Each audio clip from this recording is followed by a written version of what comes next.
Oga anyị enwere ihe ndị Igbo anyị na-ekwu ha sị na mmiri nwere agbara nwere ihe niile na enwere mmụọ bi n'ime mmiri. M chọrọ ịmata olee etu isi hụtata okwu ahụ.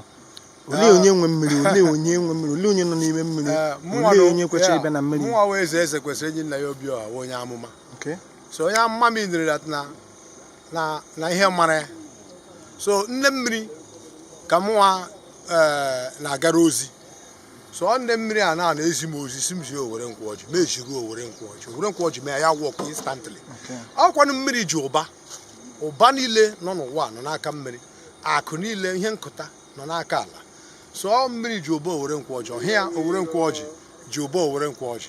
So akwazirela ugbu a lewu dịka ụba ga-abata na Owerre-Nkwọ'Ọji, ha ga-aghọta ebe oshi. Ohia na-aga ime from now ka ha matagodo onye nwụ. Mụnwawu mmụọ ndị ukwu ya.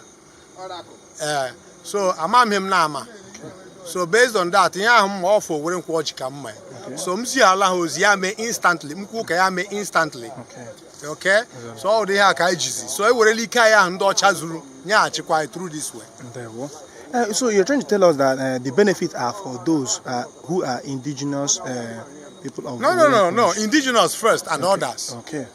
Others are Igbo. Indigenous first, Igbo second. Indigenous people of here, then Imo, and then Igbo, and then others. Ndewo sir. N'oge gara aga enwere mgbe m na-anụ ndị mmadụ mgbe a na-agwọ mmiri agwọcha ya, ndị mmadụ a na-ekwu sị na ndị ọcha bịara bịa ọgbuo ha, rụọla ha that well nọ n'ime ebe ahụ anyị gara mgbe ahụ, na ihe arụrụ wee yara agbara nọ nga ala ga-emekwara. Aghara ha, ọ bụrụ na a ghara mmiri akarị na-agba n'okwute, ama ọkwụchikwula ịgba n'okwute.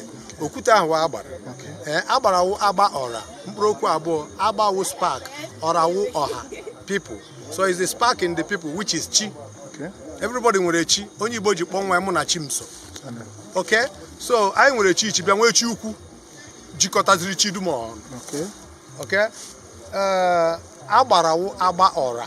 So the spark in the people, nwe ihe ọjọọ wụ. Mmiri hụrụ ebe a wụ agbara nwaanyị. Ọ nne.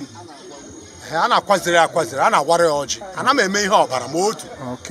Okay? Ana Igbo ọbara nga m nọ. But ihe ọla m mere bute ọjị, nzu odo, ose ọjị, ọmụ ya work instantly. Because all nature for nature. Onye chọrọ ọbara ya kpọpụ ahụ ya were ọbara. Ọbara ya kwesịrị ka ọbara egwu adị effective. But ebe ha chọrọ igbu egwu na-arụ ihe o mere, aka m anọ ya. Because iji ọjị Igbo na ose ọjị ikwe nwute ya. Okay? Ndewo sir.